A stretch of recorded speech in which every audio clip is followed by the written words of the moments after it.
Good morning सभी साथियों को। आज इंग्लिश की ऑनलाइन क्लास में आप सभी का हार्दिक स्वागत है। और आज आपकी पोएट्री सेक्शन से poem third A tiger in the zoo करवाई जाएगी, जिसके पोएट लेजिल नॉरिस हैं। तो आप पहले स्टेंजा को देखिए। ही स्टाक्स मीन्स होता है वॉक्स विद प्राइड, यानी गर्व से चलना। और ये ही शब्द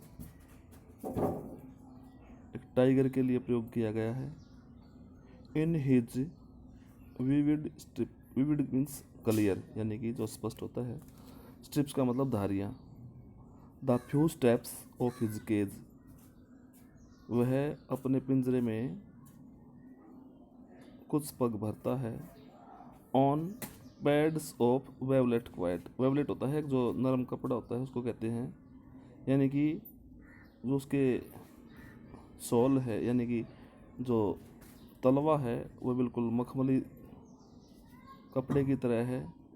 इन हिज क्वाइट रेज, और वह क्वाइट मीन्स खामोश, रेज मीन्स गुस्सा, और वह खामोशी से गुस्से के साथ चलता है।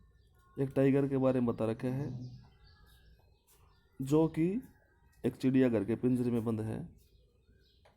In this poem the tiger is behind the bars and he is in his cage. पहला question, who is he here, how does he walk. यानी कि हु शब्द जो हु की जगह लिखना है आपने कि ही की जगह कौन प्रयोग किया गया। तो हु में नाम आता है हमेशा, तो इसका आंसर हो जाएगा air. He is the tiger, how does he walk, and he walks with pride.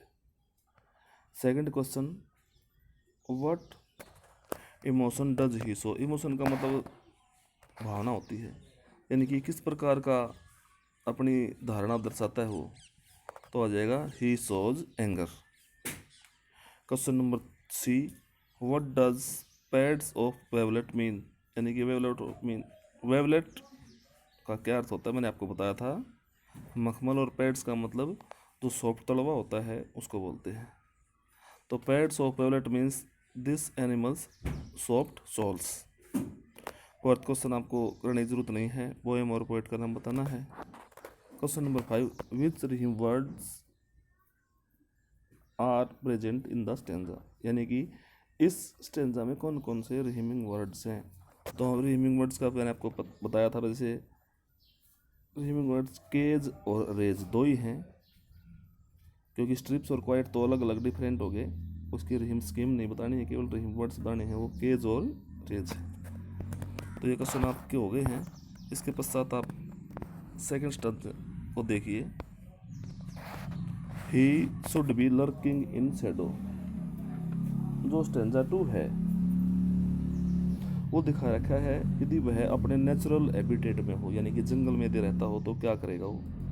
उसे he should be lurking in Shadow. Lurking का मतलब होता है छुपना, यानी कि हाइडिंग करना। स्लाइडिंग का मतलब आसानी से चल सके, यानी कि he should be lurking in Shadow. उसे, किसे, टाइगर को छाया में बैठना चाहिए। Sliding through the long grass, लंबी घास में। नियर द वाटर होल, पानी के छोटे से स्रोत के पास। वेयर, जहाँ से। प्लम्प डियर पास, प्लम्प का मतलब था मोटे ताजे, जहाँ से ताजे और स्वस्थ हिरण गुजरते हैं ताकि वे उनका शिकार कर सके। इस स्टेंजा के मुश्किल मीनिंग, लर्किंग का मैंने आपको मीनिंग बता दिया है। हाइडिंग होता है, स्लाइडिंग मीन्स होता है आसानी से चलना, प्लम्प मीन्स मोटे। फर्स्ट क्वेश्चन देखिए, how should the tiger walk through the grass. कैसे चलना चाहिए उसको। According to the poet, the tiger should slide through the grass. Why should the tiger lurk in shadow. क्यों छुपता है वो। To hunt for the food, यानी कि भोजन के लिए, शिकार करने के लिए। Question 3, who pass near the water hole. इसमें आ जाएगा द फैट डियर या प्लम्प डियर भी हम लिख सकते हैं। Question number D, where should the tiger hide to himself, कहाँ से बताए अपने आप को? तो आपके बुक में आंसर दे भी रखा है, the tiger should hide to himself near the water hole in the long grass. अगला है, which are rhyming words in this stanza, इस स्टेंजा में रिहीमिंग वर्ड्स कौन कौन से हैं? तो इसमें ग्रास और पास दो रिहीमिंग वर्ड हैं। जो बाकी के स्टेंजा हैं इस पोएम के, वो आपके कल करवाए जाएंगे, तीसरा चौथा पाँचवा।